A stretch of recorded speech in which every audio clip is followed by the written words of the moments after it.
Hi, friends. All right, so today we will be reading The Three Little Pigs, retold and illustrated by David McPhail.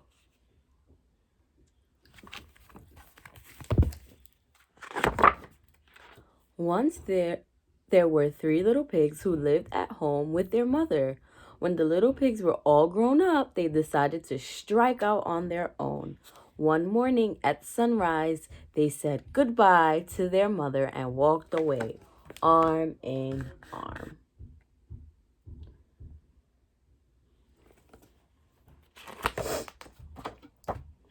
When they came to a crossroads, the three little pigs took different paths, promising to visit each other very soon. The first little pig saw a man cutting straw in a field.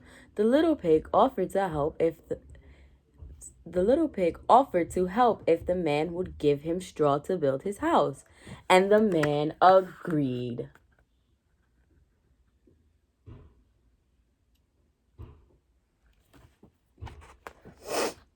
The little pig carried the straw to a shady riverbank where he quickly built a little straw house and settled in. The second little pig came upon a woman collecting sticks along the edge of a deep, dark forest. The little pig offered to help the woman if she would give him sticks to build his house.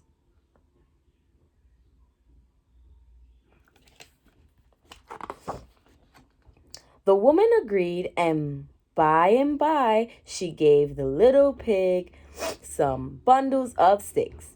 The little pig quickly threw the sticks together in the shape of a house, crawled in, and went to sleep. The third little pig met a man who was building a tall chimney out of bricks, but the man was afraid to climb the ladder. If you will give me enough bricks to build a small house, I will climb the ladder for you, said the third little pig, and the man agreed.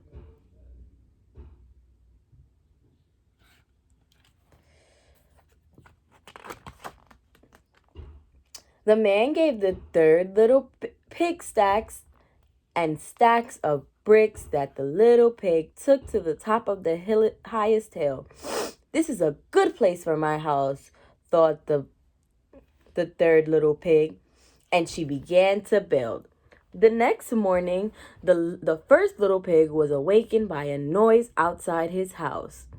He peeked out between pieces of straw, and when he saw the wolf, the little pig trembled, for he knew the wolves were no friends of the pig. Oh my God, the wolf came. What do you guys think the wolf is gonna do? Let's see. Little pig, let me come in, said the wolf. Not by the hair on my chinny chin chin, answered the first little pig. Then I'll huff, and I'll puff, and I'll blow your house down, roared the wolf. So he huffed, and he puffed, and while the wolf was blowing the house down, the first little pig ran away and dove into the stream.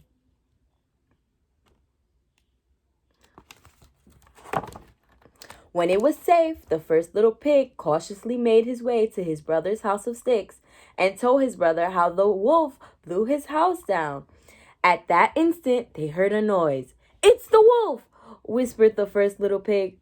"There's nobody home," called the second little pig. "Go away."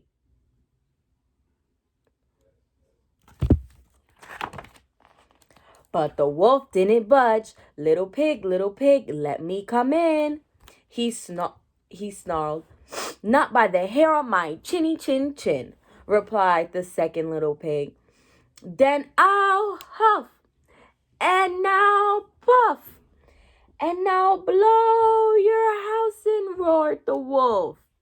So he huffed, and he puffed, and as with the straw house, he blew the stick house right down to the ground. The two little pigs ran in opposite directions, which so confused the wolf that by the time he decided which one to chase, they had both disappeared into the woods.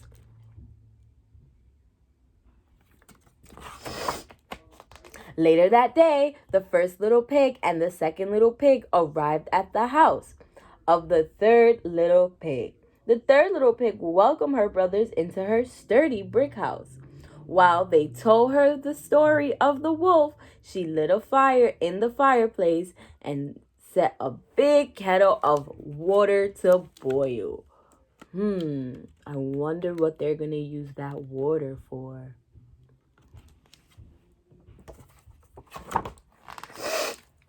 Then the three little pigs started to cut some vegetables to make a stew. Suddenly, there was a pounding at the door. It was the wolf! The first little pig and the second little pig were terrified, but the third little pig felt safe in her house of bricks. "Go away, wolf," she said. "Don't bother us." By the time the wolf was very hungry and very angry, and the other little pigs had gotten away from him.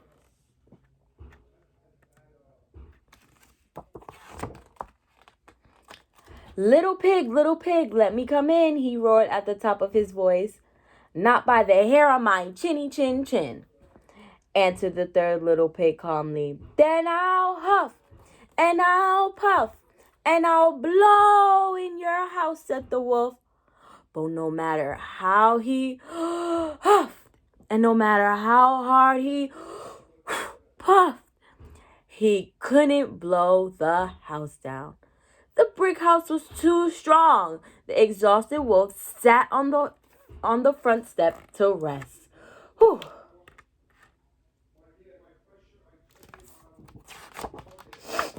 When he had recovered somewhat from all that huffing and puffing, the wolf walked around the little brick house looking for another way in. Uh-oh, look at his hand. The windows were too small for him to squeeze through. But when the wolf looked up, he saw a big chimney sticking out of the roof. It was big enough for a big wolf like him.